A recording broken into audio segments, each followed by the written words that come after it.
This segment's being sponsored by the Tennessee Wildlife Resources Agency. Join us in preserving and protecting Tennessee's wildlife. All right, everybody, this next segment's being sponsored by our friends over at Taylor's Archery. Y'all can find them at 100 East Lauderdale Street in Tullahoma, Tennessee, or give owner Tracy Taylor a call at 931-563-7706. And be sure to tell him thank you for everything he does for us here. And Mike, Tracy is going to be in on our giveaway this year as well. So he's going to be announcing some of the things he's going to be doing for us over the next week. So Taylor's Archery going to be part of the giveaway. If you don't need it, and even if you, well, if you need it, and even if you don't. That's right. Yeah, that's the man. Well, guys, we're going to open up the phone line. So if y'all want to give us a call, you can give us a call here at 615-737-7767 with your own questions or comments. Let us know how your season's going, or are you catching some fish right now? Or if you have any questions, we'll do our best to answer them. While we're waiting on those, though, Mike, you know, getting back to that hunt with Jake. Yeah. The smile on his face, you said, you know, he don't hardly ever. Hey, Jake's pretty low key. He was smiling that morning, wasn't he? He was smiling that morning, and it was a lot of fun for me, because I know one of the things that you want to promote in the show is to teach and to learn, put a little faith in it, and get the kids out there. Well, we actually took Jake out about 5 weeks ago, my buddy Mike Tolley and I, and we set blinds on different farms. We camoed. We ran cameras, we changed batteries and cards, and after about 2, Jake picked up on that. He was on it. We put minerals out. We just did a lot of things, and then we took him out and we shot 36 rounds of hard to come by ammunition to make sure he was on paper. But it was a learning process for him. Yeah. We went through the whole thing, and I think that's what we, as mentors of the outdoors, we need to teach.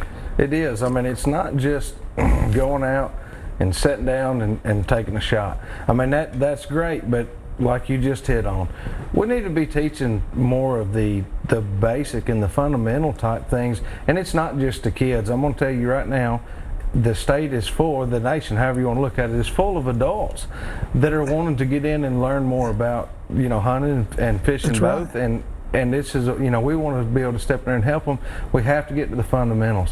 What is a scrape? What is a rub? How do you what trail is a buck going to go versus what trail a doe's going to follow? That's how you can tell that new hunter, adult or kid. They'll say, wow, look at that scrape on that tree. Or look at that rub on that ground, and you go, they're probably new. Yeah. Well, let's go. We got a caller here. I'm going to switch on over to Ronnie. Ronnie, how are you doing tonight? Pretty good. How you doing, buddy? Doing well. We appreciate you calling. Thank you very much. How can we help you tonight? Hey, on the shirts I asked you about a while back. Yes. What can I get brown? We have got some brown. We have got some gray ones right now, and I've got some blue ones. Have you seen us wear the, I'll call it Carolina blue, kind of a sky blue? We've got some of those in.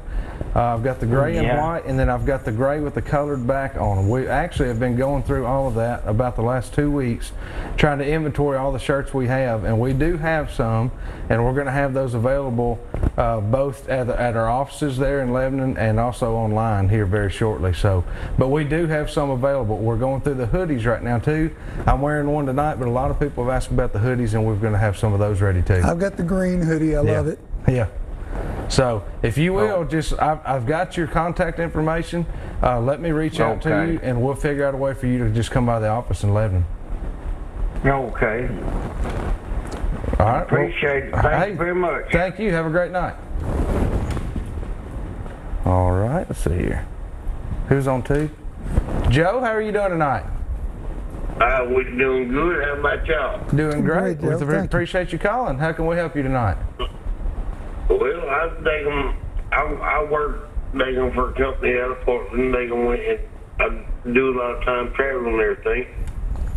And all my buddies out there in Robertson County, Sumner County, they've been seeing deer, our bucks chasing does and everything. And I've not been seeing that out here in Clay County yet, in Union Hill, Tennessee. I just wondering what y'all been seeing. Well, in Middle Tennessee, which is where I'm at, and I'm kind of like, sounds like maybe with your job, I spend a lot of time riding around and kind of keeping track with what the deer are doing. In the last, I'm going to say 2 weeks or so, I've seen chasing get more and more each day. Now, yesterday, for the first time on our place, we had a mature buck that was locked down with a doe. That's the first one this year so far. So we're kind of getting there. We're not peaked or anything like that. but we're getting there in Middle Tennessee.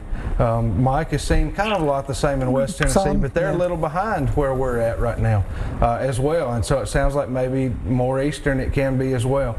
And it does trend with areas, you know, Mike. I mean, it's southern Tennessee. They have a much later. I was going to say, from the the northern border of Tennessee to southern border of Tennessee is daylight and dark. completely different time frame. You know. I say in West Tennessee right now, and you and I talked about it earlier, we're kind of in the rut plus. We're not in a rut. We're out of pre-rut. It's a couple of weeks away. But hang in there, because you're going to start seeing that over the next week or two. I'm telling you, it's coming. Oh yeah, I travel to work, you know, and I work for Rogers Electric out of Portland, and we travel to gas stations a lot. Yeah. And I don't need to be driving, because they're gonna wreck us. Because look, I'm deer hunting. Yeah. Yeah. We've all been there. We've all been there, buddy. Well, we appreciate you calling tonight. All right. Thank y'all. Thank you. Love your channel. Good luck. Have a great night. Danielle, how are you doing tonight? Good. I have a question. I live like in the Tennessee, Clarksville area, and I was wondering, I normally go fishing up in Lake Barkley, but could you tell me, I know it's turned really cold, I'm trying to catch bluegills or stripes. Can you tell me if it's still good fishing time or no?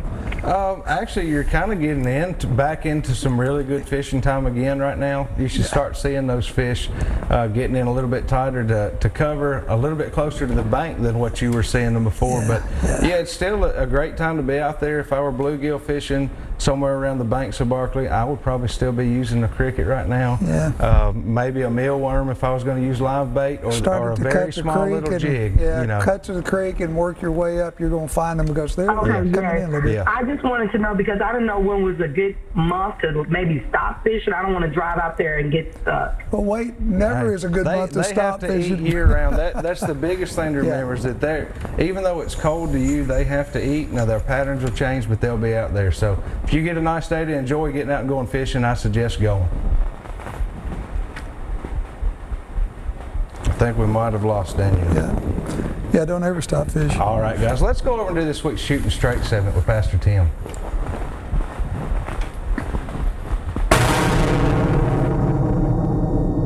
I was speaking to an older gentleman the other day, and he was telling me about all the problems that he had that day while out hunting. And it seemed to begin the moment that he got up. But then to top it all off, he said that he just found out that someone had killed his target buck. But then the next thing he said kind of caught me off guard. He said he gives thanks to the Lord for every minute of that day, because a bad day hunting is still better than a good day at the greatest hospital in the world. How can you argue with that? That's a good perspective. Focus on the positive, even though it may be hidden. Psalm 103 verse 2 says, "Give thanks to the Lord, O my soul, and forget not all his benefits." Every day God blesses us with so much. Sometimes we may have to look a little harder, but there's always something to give the Lord thanks for in our lives. So my challenge for you this week is this. Maybe you need to change perspectives a little bit on things. Find those things every day to give thanks to the Lord for. He blesses you every day. Hey, thanks for watching this week. Our prayers are continuing to be with you, and we pray that you and your family are safe and healthy. And always remember, keep shooting straight. All right, guys, welcome back to the studio. Had a little late turkey gobble there from Pastor Tim. We appreciate that. Well, I've been seeing turkeys all week. I heard them gobbling the other morning. They were gobbling pretty hard. They were gobbling yesterday morning, too. They were. We're going to go over and do this week's tip of the week. This week's tip of the week is being sponsored by Phoenix Custom Quality Rods. They're out of California. You can find their entire stock at phoenixrods.com. Right here in the state of Tennessee, call Mr. Jim Brewer at 931-213-1455 and let him show you all of the new products they've got coming out for 2021. All right, your tip for this week is one that comes from a story a friend of mine had while hunting yesterday with his son. And this is something that I've kind of stuck with, and it's what I told him yesterday, and it almost worked out. Just sit during the rut. More deer are shot, Mike, because of time spent in the stand. Exactly. And we worry so much about what we do, or we bump that deer, we scare that deer, he's gone. Well, yesterday morning, a good friend of mine, Jack Reynolds, you guys have seen him on the show a lot, was hunting with his son. One of our big target deer ended up coming out. They get a shot at him, and they missed him. At 92 yards, they miss him. And it happens. Hey, it happened. Oh, yeah, not to talk about the miss. That happens. We know I had one a few weeks ago. But he calls me. Of course, they're upset. You know, we're thinking about leaving. Don't leave. You know, don't leave. He's not going to go anywhere. They sat in the same blind after they missed that deer and saw that deer 2 and possibly 3 more times after they missed him from the same blind, still chasing does around, still acting like a buck, did not react to being the shot whatsoever. But it just goes to show that a lot of times when we think we've really boogered it up or messed it up, just sit tight, don't get out and go stomping across the field or head back to the truck, because you probably have not bothered them nearly as bad as you think you have. Not near as bad. I mean, when you think about the deer that you've shot in the field and another one walk out, or like the one that we have a Jaguar shot and the deer stood there 10 feet from us. That's right. So just stick to your guns. Don't get up and walk out. I'm telling you, you never know what might happen. We're going to take another quick break and we'll be back here in just a minute with some more Southern Woods and Waters.